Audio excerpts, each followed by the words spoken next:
Today I have a tag, sort of, from Mark over at Book Time with Elvis called Beyond the Rabbit Hole. And so the whole idea is that we have a topic that we kind of open up and tell you our thoughts and invite you to tell us your thoughts. And that is what I am going to do today. So today I thought that my rabbit hole topic could be something that has been coming up a lot in what I have been reading. And that is the idea of translation, or more specifically, lost in translation. So one of the things that has been coming up quite a bit, sorry about the background noise, you guys, I've got a husband at home and he's on the phone, so there's going to be a little bit of background noise probably. It really came to light for me when I was reading Crazy Horse by Larry McMurtry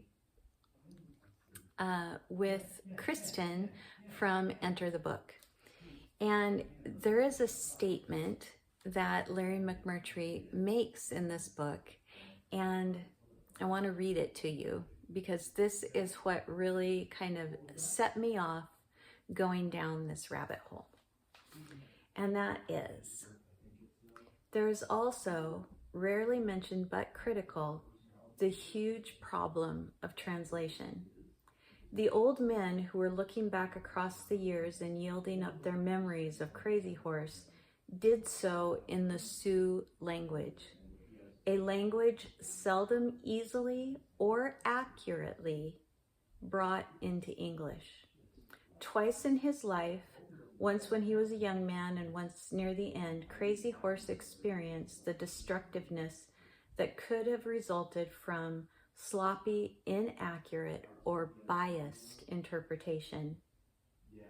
The slippage between the two languages as the result of ill-intended or merely vague translation was a source of huge frustration to the Indians who made themselves available at the treaty councils. Upon signing the treatises, they found out that what they thought they had heard the whites promise was not, in fact, what they were getting. And this idea that the Indian population of North America, when the United States was beginning, were reliant upon interpretation and translation of their language into our language, being unbiased and being correct, and having that not be the case meant that what they were signing their name to was not what they had spoken about and not what they had spoken back to them.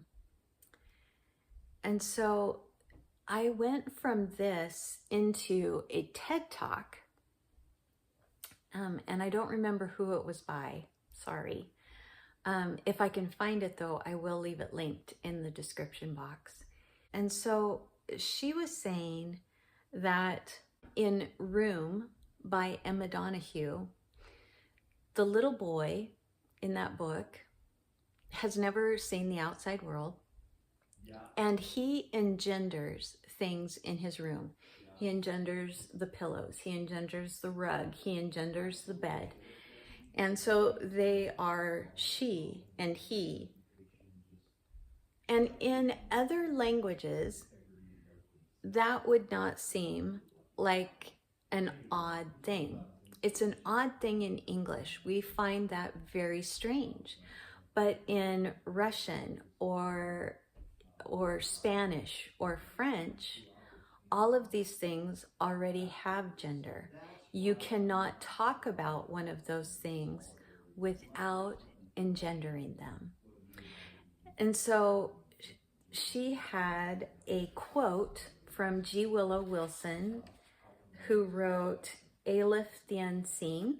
So the quote goes like this: languages are different for a reason. You cannot just move ideas between languages without losing something. And so the idea that these things in this room had gender is completely lost in translation from English into one of these Romance languages, such as French or Spanish, because they are already engendered, and it is not odd. It doesn't communicate the strangeness of this little boy giving things a gender and a personality. So then she went on to talk about more things that were lost in translation. Like, we can say uncle in English, or we can say blue in English. But in Russian, let's say, you cannot talk about an uncle without giving him context. And that context has to be, it's your mother's brother or it's your father's brother. And it's the same thing with blue. You can have light blue, you can have dark blue, you can have cobalt blue, you can have colors of blue, but you cannot have just blue or just uncle. And so once again, we are losing something in translation when we are moving things, moving ideas, moving objects from one language into another. Not long ago, I was reading a book in English that had been translated from the Korean. And one of the things that happens in this book is that this little girl often has visions or dreams or kind of almost out of body experiences. And I was reading a quote from the Korean author, and the interpreter, so he's speaking, and the interpreter was saying that he wrote it the way that he did because he wanted that ethereal kind of feeling to come through in the language that he used. When I read the book, I wondered if something had been lost in translation, because it didn't feel ethereal. It didn't feel out of body to me. It actually said that she rose out of her body, or that she was seeing her body while she was standing back watching, kind of thing.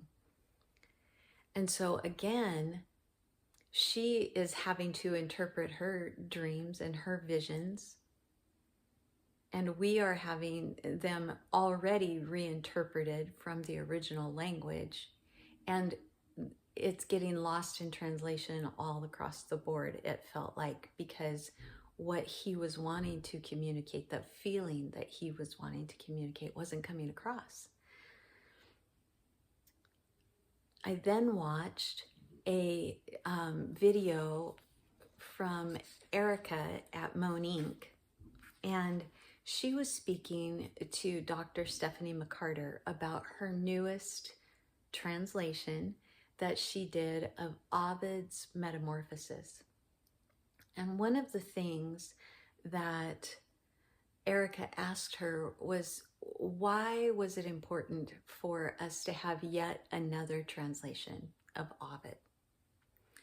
And Dr. McCarter said something that really struck me. And that was that there is literal translation, which is doing exactly the same word for word translation straight across every single time. It's one word and it can mean several different things, but because it appears one way in the Latin or in the Greek, you translate that straight across every single time. It comes up as white.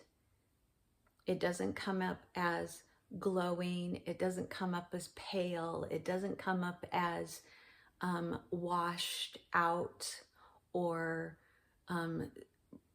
bright. Other words that could be used for white, it comes up only as white when you are interpreting literally. And Dr. McCarter said that what she was aiming for was not just literal, but accurate. And so she wanted to give people the exact word with the sense of what the poet meant or the author meant when he was writing these things. I wonder how many are translating literal and how many are translating accurate. Another thing that they talked about in that video was the fact that in Latin, you have word pictures, and they're oftentimes a word, let's say hug. The word hug might be actually surrounded with the words for arms and the words for encircle and the words for family, and giving it that sense of who is being hugged or why they're being hugged or how they're being hugged. And it's written in a sentence structure, and you can't do that in English.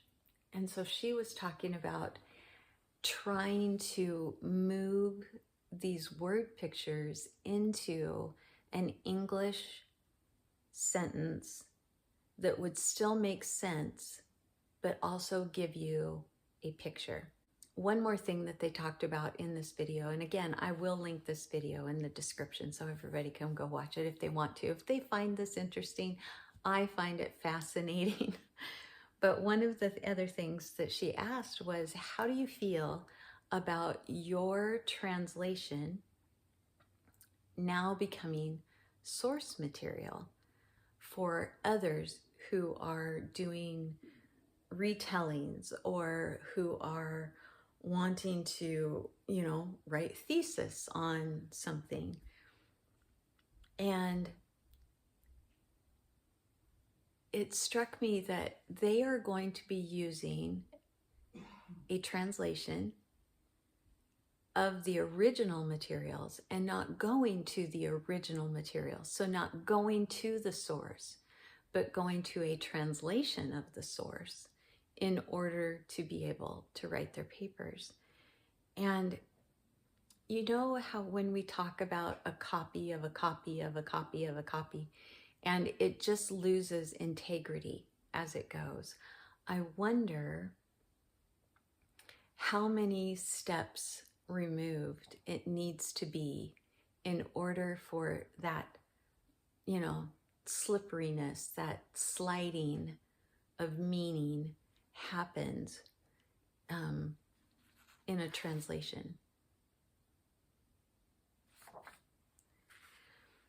So, do literary devices and effects get lost in translation? Do they survive from one language to another? And how important is cultural context when we are translating, or when we are having something translated for us? These are questions I don't have answers for. I am just asking. These are things that are coming up in my head as I'm going down this rabbit hole. Not too long ago, I read a poem by Billy Connolly, and the poem was about him misunderstanding a poem by a Gaelic author. And the poem had been translated, but it had been translated for the intended audience, which was for the Gaelic speakers, and for the Gaelic speakers that were North Islanders, or Gaelic-speaking Northern Islanders in the 1700s. And the word, the simple word, was barnacle. And barnacle, for us in America anyway, means a little tag on to a sea life of some sort. And the idea in the poem was that this barnacle was going over the mountains. Well, a barnacle in the 1700s to a Northern Islander who is also a Gaelic speaker is a goose. It is not this little tag on to a whale, to a crustacean, to a rock. As fun as it is to think about a barnacle of our understanding making its way over a mountain, they were talking specifically about a goose, but without cultural context, we have no clue about that. So I don't have much else to say. I just am going to close with a little quote that I found in another book that I was reading. And this one is by Roman Jackson. And it simply says, languages differ essentially in what they must convey, not in what they may convey. And the purpose of a translator is to make sure that that language that they are translating something into is conveying what it must and not what it may. Thanks for joining me today. I hope that you enjoyed this. Thanks, Mark, for tagging me. I hope you enjoyed it too.